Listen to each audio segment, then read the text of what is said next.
Barolar yargının kurucu unsuru olan üç saç ayağından biri olan savunmayı temsil etmektedir. Savunmayı temsil eden bu kurumlar güçlerini bağımsızlıklarından almaktalar. Barolar ve baroların temsil ettiği avukatlar, avukat meslektaşlarımız halkın her kesimiyle yakın diyaloglar ve ilişkiler geliştirmekteler. Bu ilişkileri sebebiyle de barolar ve barolara mensup olan avukatlar üzerinden yapılacak her düzenleme doğal olarak halkın her kesimini etkilemektedir.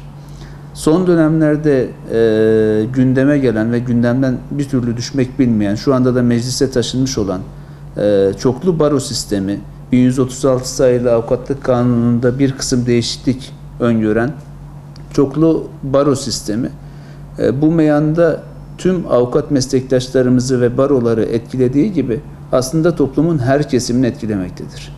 Sivil toplum kuruluşlarından tutun meslek odalarına, meslek odalarından tutun öğrencilere, aile bireylerine, toplumun her kesimine sirayet edecek bir etki, bir kelebek etkisi oluşturacaktır.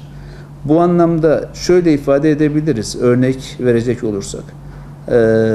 Barolarla ilgili çoklu baro tasarısı ilk geldiğinde Türkiye genelinde mevcut olan 80 barodan ortak bir ses çıkmaya başladı. Gerçi son baroların açıklamış oldukları metne iki baro, Elazığ ve Erzincan barosu imza koymayarak karşı bir tavır sergiler gibi olsalar da sonradan geri adım attılar bu tavırlarından. Ancak 78 baronun başından beri devam eden bir karşı duruşları vardı. Fikirleri, ideolojileri, kimliklerine bakılmaksızın bu 78 baroya mensup avukat arkadaşı bir araya toplayan şey ya da aynı açıklama altına imza koymalarını sağlayan şey şudur temelde. Çoklu barodan murad edilen şey ne olursa olsun sebep olacağı şeyler çok daha önemlidir. Sebep olacağı şeylere bakarsak çoklu baroda avukatları böleceği gibi avukatların hizmet verdiği ve görevlerini ifa ettiği bireyleri de bölme gibi bir tehlike arz etmektedir. Toplumun her kesimini rahatsız edecek bir durumdur. Çünkü bir süre sonra hangi baroya mensupsun, davacı vekili hangi baroya mensup, davalı vekili hangi baroya mensup, şüpheli ya da sanık müdafi hangi baroya mensup, dilekçe hangi baroya mensup avukattan geldi gibi önü alınamaz bir tehlikeye işaret etmektedir. Bu olacak olan değil, olması muhtemel olandır. Bizim öngördüğümüz ve dikkat edilmesi gereken şey olarak altını özellikle çizdiğimiz şeydir. Hiçbir avukat böyle bir durumla karşı karşıya kalmak istemeyeceği gibi ülke genelinde hiçbir birey de böyle bir durumla karşı karşıya kalmak istemeyecektir. Çünkü güçlülerin barosunun sözünün geçme ihtimali varmış gibi bir algı oluşacak. Yani toplum genelinde yargıya olan güven son dönemlerde zaten yıpranmış bir durumda. Bu güven eksilere düşecek. Savunmayı temsil eden avukatlar şu anda toplumun her ferdine kişilik, meşrep, mezhep, dini inanç ayırt etmeksizin hizmet vermekte.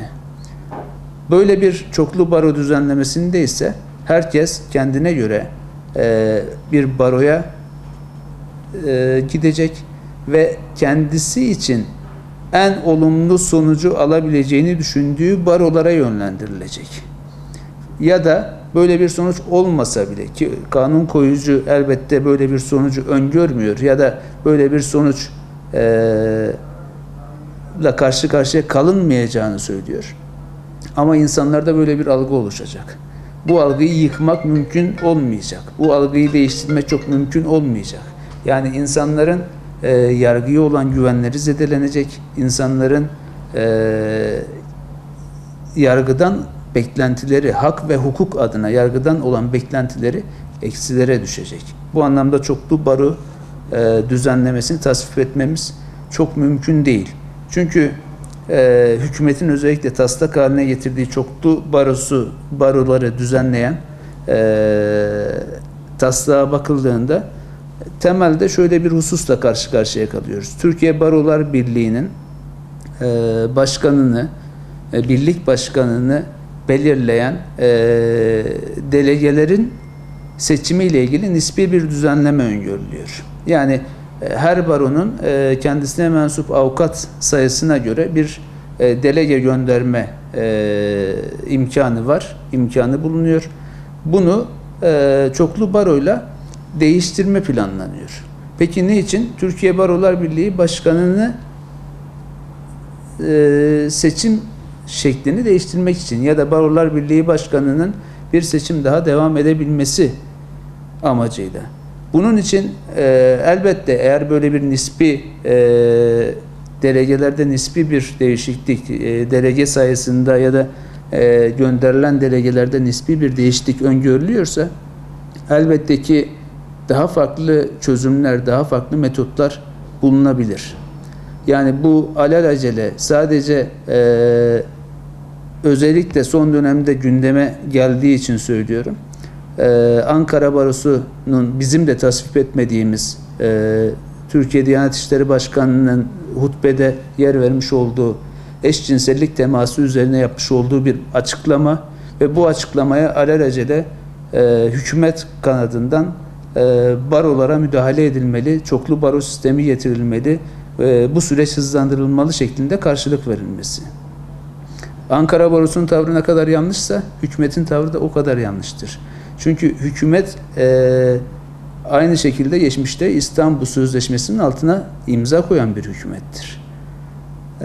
Yani bir yanlışa bir başka yanlışla karşılık verilmez ve biz avukatlardan bir yanlışa karşı bir başka yanlışın arkasında durmamız beklenemez. Bu avukatların kendi mesleklerine olan saygısını incitir. Bu sebeple avukatlar zihniyet ayrımı yapmaksızın, fikir ve ideoloji ayrımı yapmaksızın tamamına yakını Türkiye'de bulunan baroların tamamına yakını bu düzenlemeye karşıdır. Çünkü bu düzenleme az önce de ifade ettiğim gibi sadece baroları değil, toplumun her kesimini ayrıştıracaktır. Toplumun her kesiminde bölücü bir tutum oluşturacaktır. Yargıya olan güveni zedeleyecektir. Savunmayı temsil eden avukatlar, avukatlara yapılan söz konusu düzenlemeyi kendi mesleklerine olan saygılarından ve mesleklerinin doğasından dolayı kabul edemeyeceklerdir. Kabul etmemektedirler.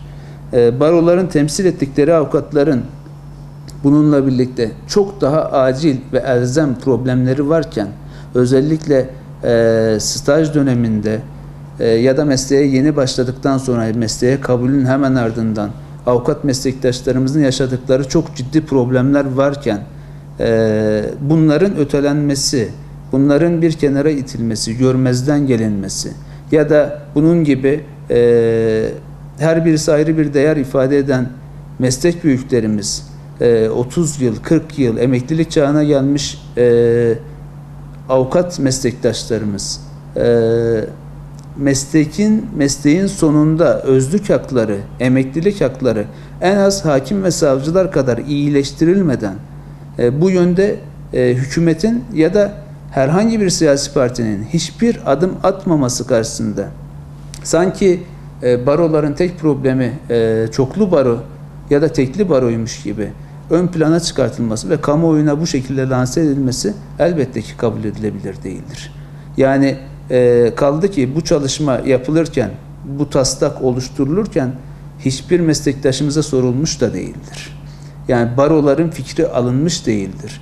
Avukatların fikri, Barolar Birliği'nin fikri alınmış değildir. Barolar kendileri hakkında yapılacak bir çalışma üzerine elbette birkaç kelime söyleyebilecek kadar yetkinliğe sahiptir. Baroların böyle bir talebi olmadan, böyle bir eksiklik hissetmeden, bununla birlikte çok daha ciddi mesleki problemlerle karşı karşıyayken toplumun gündemine böyle bir şeyin sokulması barolar tarafından ve biz avukatlar tarafından asla kabul edilebilir nitelikte değildir.